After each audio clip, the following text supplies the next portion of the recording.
Bonjour les amis. Je voudrais prendre un petit moment au début de cette rencontre pour remercier tous ceux qui prennent le temps de nous écrire et d'enrichir de leurs commentaires les réflexions qu'on veut bien se partager les uns et les autres. On est toujours dans l'octave de Pâques. C'est un temps où on revit en communauté les débuts de l'Église. Et là, on est devant une communauté qui augmente. Elle commence à avoir un peu de nombre. Ils étaient habitués à être quelques-uns, et là, peu à peu, on voit se joindre des personnes d'ici et d'ailleurs. Et on va être devant deux groupes. Les frères de langue grecque qui vont récriminer contre ceux de langue hébraïque et qui vont trouver que leurs veuves sont moins bien traités que ceux de la communauté hébraïque. Probablement que le propre d'avoir des communautés en compétition doit ne pas nécessairement juste appartenir à notre réalité à nous, mais être échelonné tout au long de l'histoire de l'Église. C'est des sentiments qui sont humains et ça peut aussi être le temps de parfois faire des vérités et de faire des prises de conscience. Et on voit cette communauté qui vont le faire. Et quel est le choix qu'ils vont faire? C'est de présenter aux apôtres des gens pour que les apôtres n'aient pas à délaisser le service de la prière et de la table. Dans les communautés où je suis curé, cette année, on est en train de vivre cette expérience, de faire une unité entre deux paroisses qui ont à peu près chacune 100 ans, l'une étant de quelques années l'aînée de l'autre. Et pendant, on pourrait dire, 100 ans, ces deux communautés ont marché côte à côte, c'est-à-dire en parallèle, une à côté de l'autre. Et maintenant, on les invite à se donner la main. Quand ça fait 100 ans que vous marchez à votre pas, de s'ajuster au pas de l'autre, c'est un grand défi. Alors, et c'est intéressant de voir ce choix, ce discernement que l'Église primitive va faire de choisir des disciples qui vont pouvoir assumer des tâches qui ne seront plus assumées par ceux qui annoncent la parole. Et on les voit donc les présenter aux apôtres qui, après avoir prié, vont leur imposer les mains.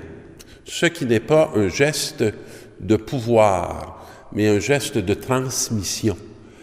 Un geste qui signifie qu'ils sont maintenant envoyés et au nom de cette Église, au nom de ce corps, pour prendre soin de ceux qui, dans la communauté, ont besoin d'être soignés, d'être reconnus, d'être accueillis dans la réalité plus fragile qu'est leur quotidien. Dans la deuxième épître, on se retrouve avec Pierre. Ça fait quelques semaines qu'on chemine avec Pierre, et Pierre qui va nous parler de la pierre vivante, qui va nous parler de la pierre qui est Jésus-Christ.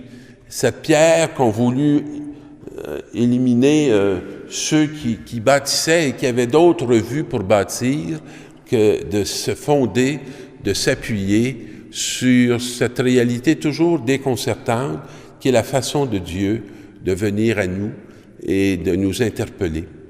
Et Pierre va dire que la pierre rejetée des bâtisseurs est devenue la pierre d'angle. C'est intéressant de voir dans nos propres vies, nos propres histoires, et peut-être même dans l'histoire de nos familles, quelles seraient les réalités qu'on aurait toujours tendance à vouloir évincer.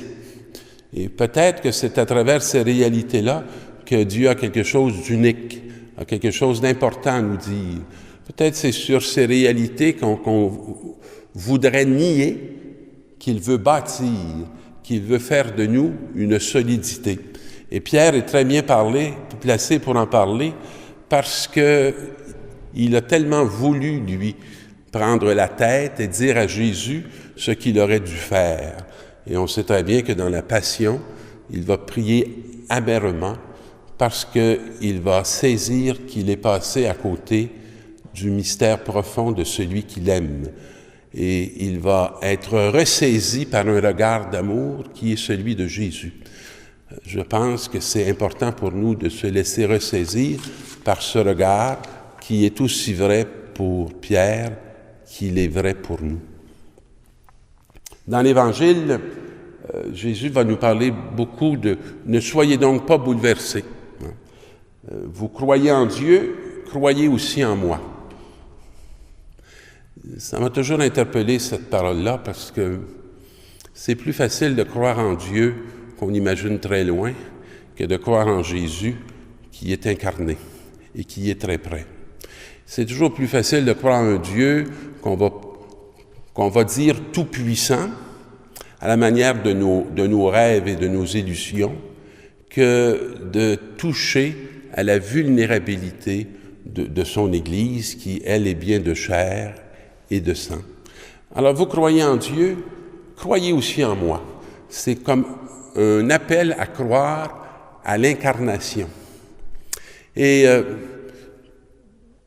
dans la maison de mon Père, beaucoup peuvent trouver leur demeure. C'est fort intéressant d'entendre cette parole qui nous dit que Jésus est parti nous préparer une place. Dans la demeure du Père, il n'y a que des places uniques. Chacun a sa place dans ce qu'il est.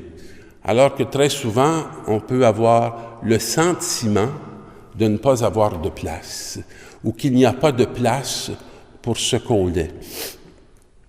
Avec tous les années de cheminement avec des personnes handicapées, particulièrement physiques dans ma situation, c'est toujours très bon de les voir passer un jour, de croire qu'ils n'ont pas de place à avoir découvert leur place. Et lorsque quelqu'un découvre sa place, il sait comment il peut s'offrir, il sait comment il peut enrichir le monde de ce qu'il est, et il s'ouvre à être un don. Dans cet appel que le Seigneur nous fait, ou cette révélation qu'il nous donne, « Je m'en vais vous préparer une place », notre ami Philippe comprend assez mal qu'est-ce qu'il est en train de vouloir dire. Et notre ami Jésus dit à Philippe ceci, « Pour aller où je m'en vais, vous savez le chemin. » Thomas lui dit, « Seigneur, nous ne savons même pas où tu vas.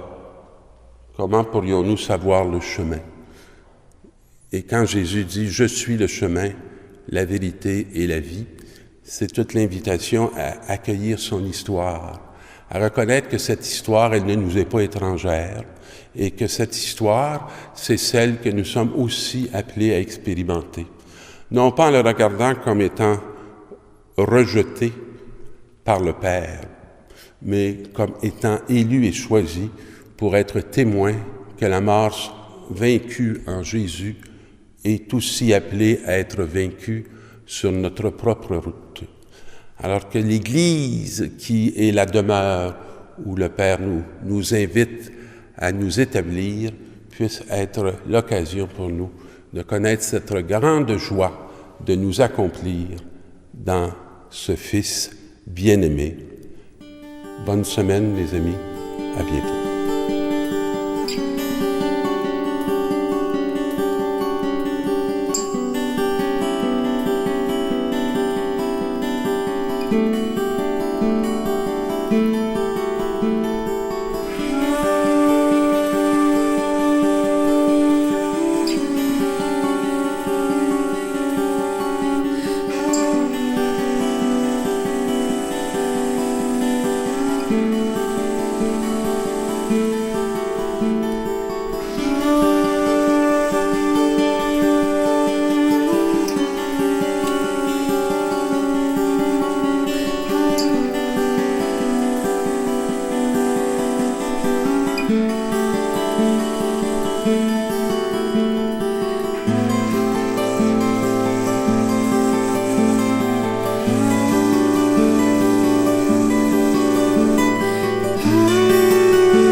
Merci.